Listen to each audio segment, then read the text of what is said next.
Welcome back, loyal listening audience. Thank you once again for downloading our podcast. I sure appreciate your attention and your continued support. Thank you to everybody who writes in at info@nogginnotes.com and info@zephyrwellness.org with suggestions and comments and feedback. We appreciate your ratings and reviews on iTunes and wherever else you listen. Those help drive listenership so that we can get this information into the hands of the many so that you can all live healthier, happier lives. I also want to thank very specifically my wife, Heather, who does not show her face in public very often because she likes to work behind the scenes and let me do what I do. And without her, I wouldn't be able to do this. So thank you to her for all her continued support and her tireless and diligent work behind the scenes at home. And also of equal importance on the business end, my co-owner at Zephyr Wellness, Lindsay Bell, who works tirelessly and diligently behind the scenes to make sure that things stay running and our employees get paid and all sorts of good stuff that doesn't present itself to the light of day. And then finally, our operations director, Lauren Panksa at Zephyr Wellness, who works tirelessly and diligently behind the scenes to make sure things get done. Without my crew of ladies in my life, I could not be the public face of Zephyr Wellness and Noggin Notes the way that I am. And certainly the other half of my team at Noggin Notes, Safisa Ropinga, who you heard last summer on our 100th anniversary podcast, not 100th, I guess, year anniversary, but our 100th episode. Without the team, none of this happens. So even though I get a lot of praise and adulation, it's not really deserved. I'm just the dude talking into the mic. Everybody else gets the work done behind me. So thanks to those folks. The podcast is brought to you again by Audible. By now, you probably know that Audible offers a completely unparalleled selection of audio content for download. If you don't know that and you want to find out, go to audibletrial.com/nogginnotes and start your free 30-day trial. And with that 30-day trial, you will get a free download of an audiobook of your choosing. And even if you decide to cancel, you keep the audiobook. audibletrial.com/nogginnotes. Help us out, help you out, feed your brain. It is hungry, I promise you. Today's interview is with my good friend and longtime mentor, Christian Conte. He has a PhD in counselor education and supervision, and so we can call him Dr. Christian Conte, and that is his website, drchristianconte.com. You can find out more there, and you'll definitely find out more about what he's doing in this interview. So I'm not going to talk anymore. I'm going to just let him do the explaining.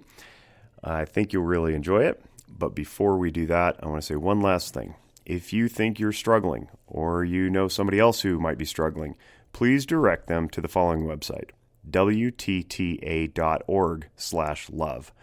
But you can also just go to wtta.org or walkthetalkamerica.org, and immediately what will pop up is an opportunity to take a free and confidential mental health screening. There are 13 different screenings on there, 2 of which are in Spanish, and check yourself out. And if you need help, go to one of the following resources, psychologytoday.com, aamft.com, and the therapist locator. Or if you're overseas in the UK, sane.org.uk or mind.org.uk, and you can find resources there. Without further delay, here's my interview with my good friend, Christian Conte.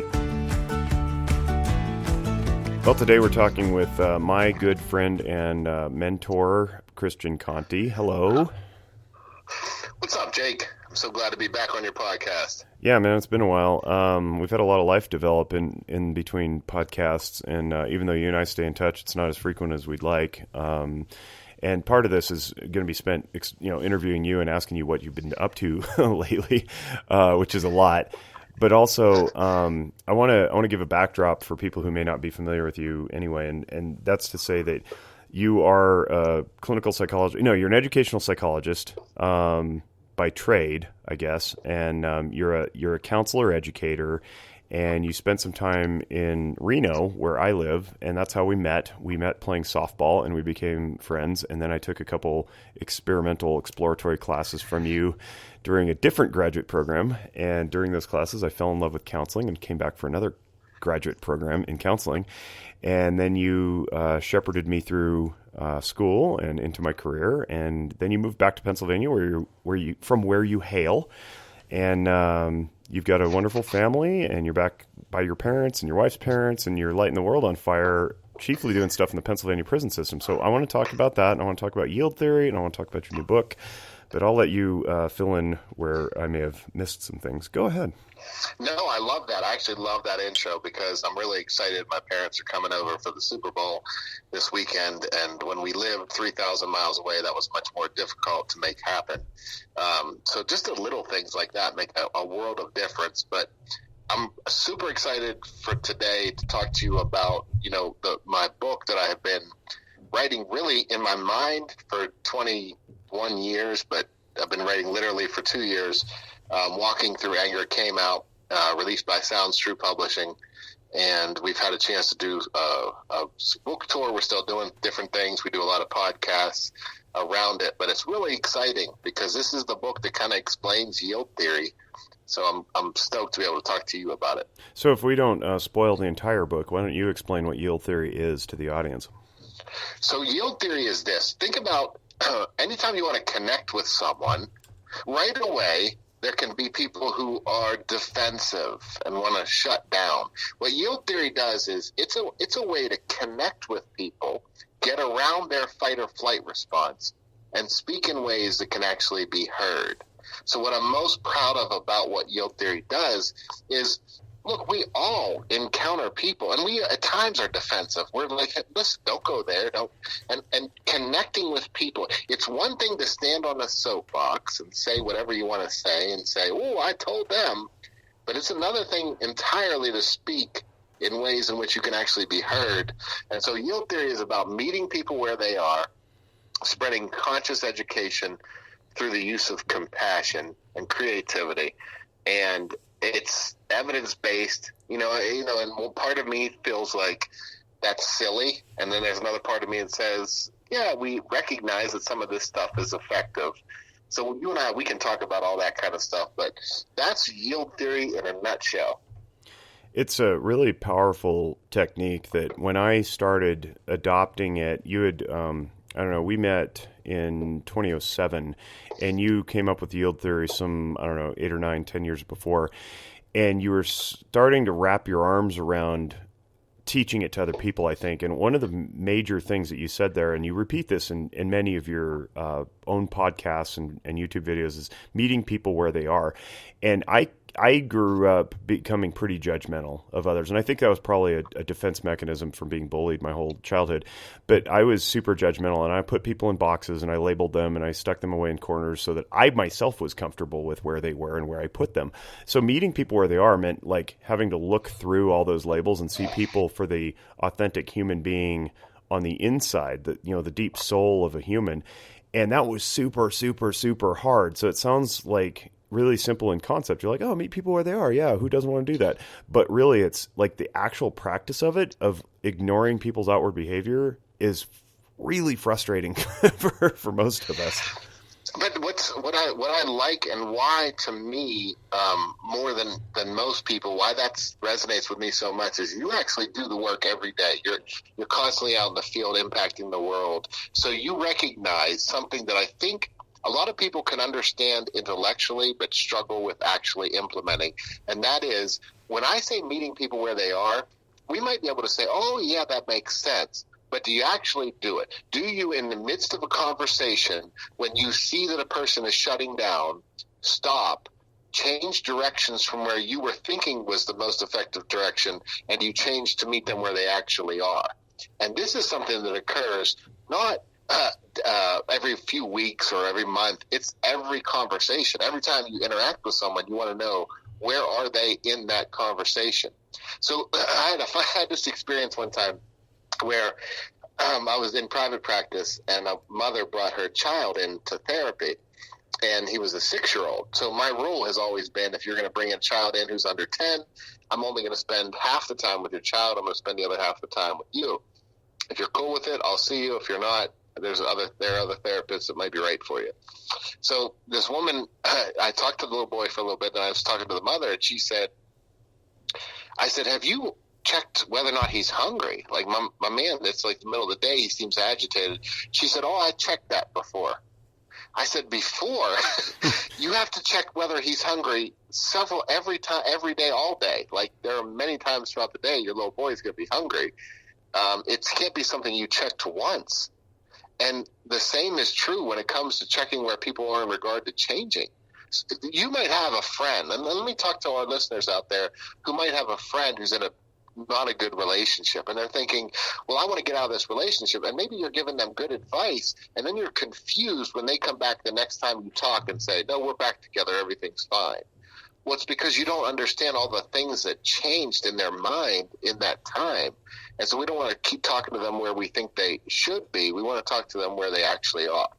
Yeah, that's a huge point, and it's something I try to remind people of when I teach this concept, is that we don't want to meet them where they should be or where we think they should be, and we definitely don't want to meet them where they used to be in our heads, because a lot has transpired since then. We want to meet them where they are, and that takes work because you're constantly having to check in, like you said. And I think that what we do is we may have encounters with people, a time or multiple times, and then some time will pass. And I'm thinking back to the people who picked on me in elementary and middle school. For a lot of us, I think we freeze people in time where those events happened, and then we don't let them out of that state. And so later in adulthood, we may meet them, and we're a little apprehensive maybe to re-engage. But it turns out, they've changed, they found religion, they got married, had kids, whatever it was. And we still picture them as the 10-year-old who is throwing sand in our hair on the playground or whatever. Oh, I honestly think that's brilliant. That's one of those things that, you say it in such a regular way for everybody to relate to. But I think that's genuinely brilliant. Really think about that. We freeze people in time. And so that's true of all of us, of every interaction we have. On one end, it's pretty normal human behavior. Hey, I met this person. I didn't get along with them. Well, they're vastly different now. I appreciate you didn't get along with them when they were 7, but 20 years later, they're 27. So we're hoping they're different people by then. And then the other thing is this.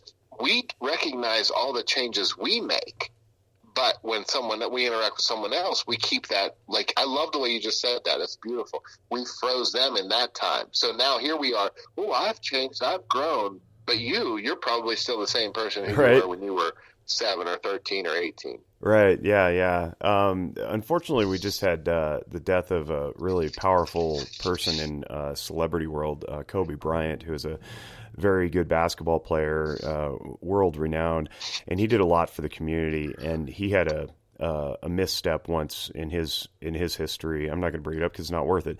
But I saw some social media posts that defined him by that, and it happened 17 years ago. And I think that's really unfortunate because I myself, I don't want to be defined by my mistakes. I want to be defined by the growth that came from the mistakes. And when we see people being judgmental online, specifically, because that's where it tends to happen most, because we all hide behind our keyboards, we want to be as compassionate for the people who are throwing the barbs and shooting the arrows as we are for ourselves when we make mistakes, because chances are really good the only reason they're doing that is because they themselves are not meeting themselves where they are. They're not giving personal forgiveness, right? And evolving. No, you're right. And it's interesting because I like the way you phrase it. I want to be defined by my growth, not my mistakes, because I believe that many people, I think that's a very healthy and normal thing that I think a lot of us want. But I believe that it's really, this is probably one of those things that I wish we could, if I could reach into people's hearts who are listening and have you really feel this. Think about this. You want to be defined by your growth. Hey, look, I've changed. I'm not that person. But then when you look at someone else, it's nope, they're this person. They're this isolated incident. And it's easy to do that, to make them, oh, they're this, because then we understand our world. And from a biological evolutionary standpoint, it makes sense. Look, if it's 10,000 years ago, we're walking through the field and we see a bunch of rocks and we say, no, last time we came upon rocks, there was snake bit, person died. So now we associate that. That makes sense. I understand why we do that. But one of the things that we've learned through the years is not all snakes are poisonous. So not all snakes would actually do that. And not all rocks have snakes under them. Right, exactly. So it's learning to discern that difference. And of course, it makes sense why, if you're a little kid,